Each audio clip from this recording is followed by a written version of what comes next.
Esse é o primeiro vídeo do canal. Deus tem me incomodado muito para fazer a obra dele, né? Esses últimos dias tem sido escassa a palavra dele, a palavra verdadeira dele,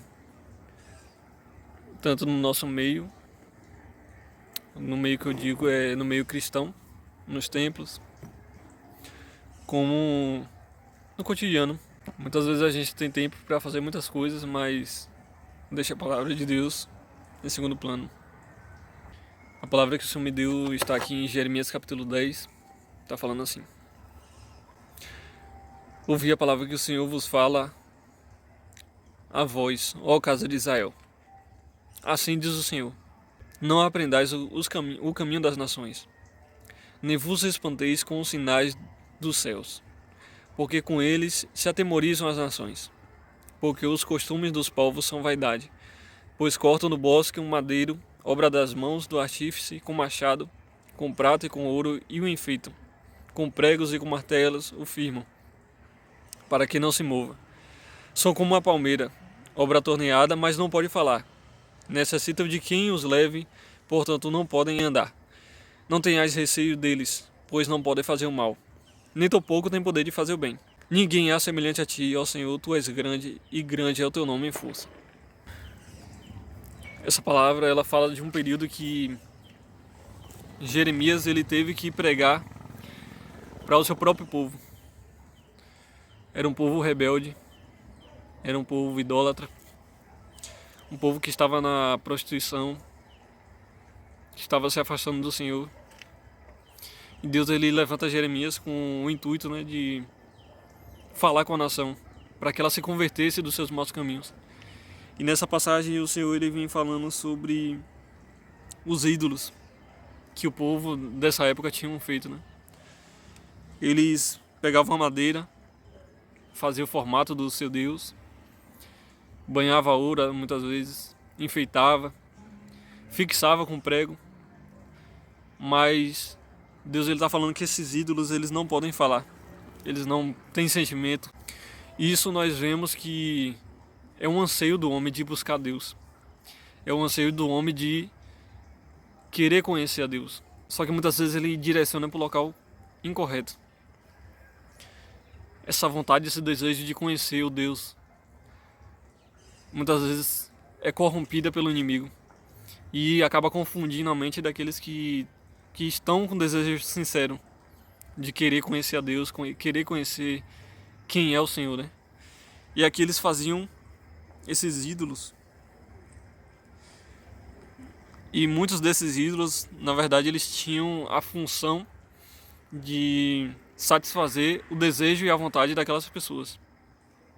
Por exemplo, tinha o deus Baal, né? Que era o deus da colheita, segundo alguns historiadores. E esse deus ele estava atrelado à prosperidade, né? Se você plantasse e fizesse uma roça de alguma plantação, esse deus Baal ele estaria encarregado de fazer com que a sua plantação desse fruto. Mas na verdade o que Deus ele quer mostrar pra gente nessa passagem é que, apesar desses deuses terem a aparência de que tem poder, de que podem fazer alguma coisa, como muitos pensam, né? Amuleto da sorte. Ah, eu tenho uma pedra da sorte, eu tenho uma moeda da sorte, eu tenho um colar da sorte, que quando eu boto esse colar, eu me saio bem na prova. Quando eu boto esse brinco, eu consigo alguma vantagem. A idolatria muitas vezes tem relação com o objeto físico, mas também a idolatria tem a ver com aquilo que está no nosso coração. As intenções que moram dentro do nosso coração. Muitas vezes o nosso ídolo pode ser nós mesmos, quando nós colocamos a nossa vontade acima da de Deus. Deus fala que na palavra dele, a rebeldia é como se fosse feitiçaria. E a feitiçaria está atrelada à idolatria também.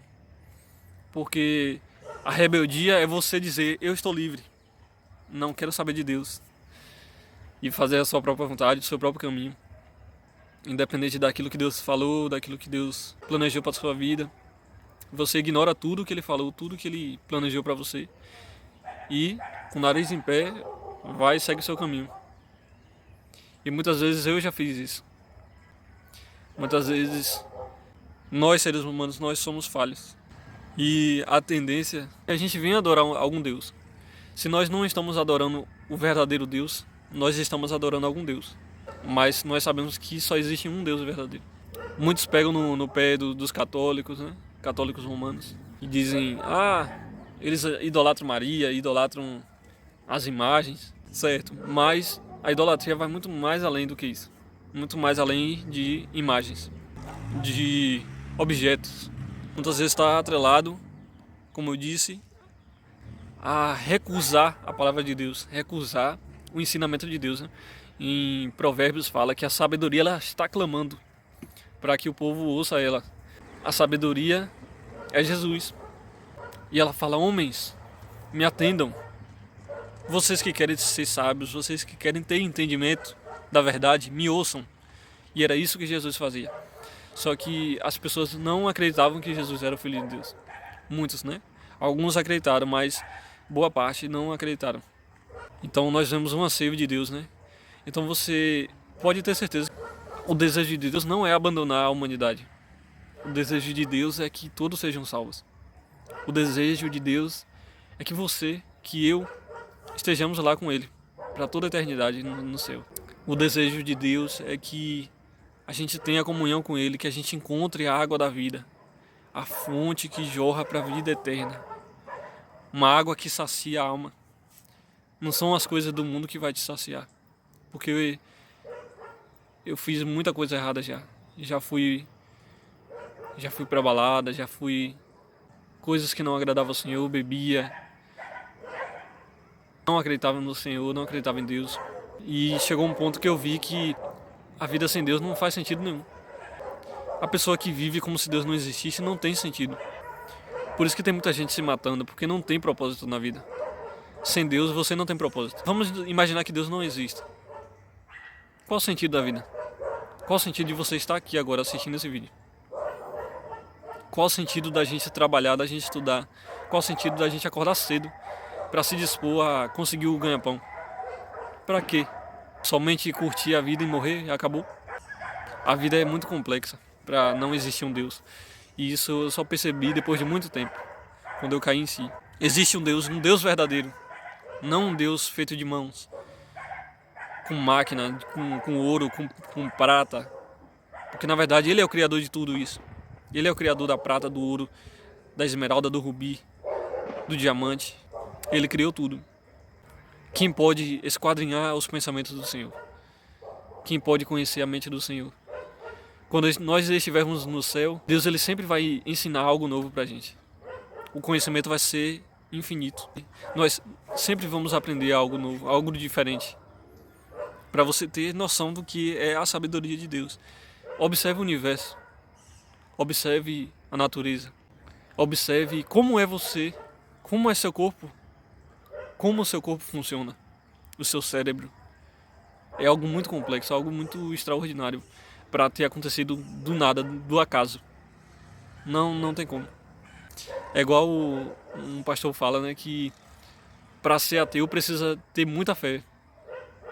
Porque se você observar as evidências na natureza, em você mesmo, se você estudar o corpo humano, você fica maravilhado, porque não tem como ter sido um acidente.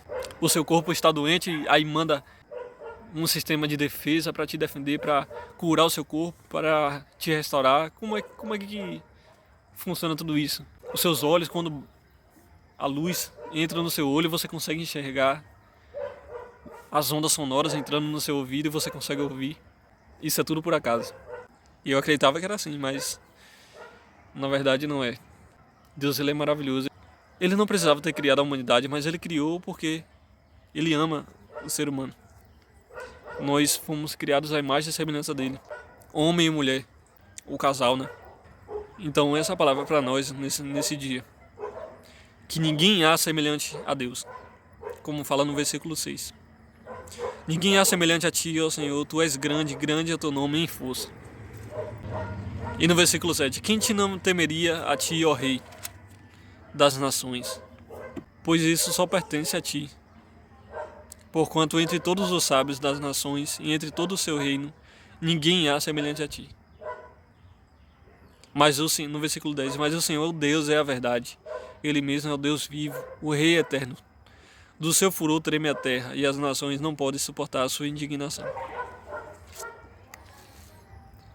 Então, meu conselho para você nesse dia é: busca Jesus, busca o Deus verdadeiro, porque Ele existe e Ele está pronto para te ouvir. Ele não é como os ídolos feitos de madeira que não te ouvem. Deus, Ele ouve e ainda responde. Então, para aquilo que você tem dúvida, para aquilo que você está questionando, como eu tive muitas e ainda tenho, eu questiono a Deus, eu pergunto a Ele, e Ele vai dando sabedoria. É Ele que ensina. Então, esse é o vídeo, vou encerrar por aqui para não ficar muito longo. E que Deus prospere esse canal, que Deus envie esse vídeo para mais pessoas. Peço que você curta, que você compartilhe, comente e envie para pessoas, né, se fez sentido para você. Fique na paz.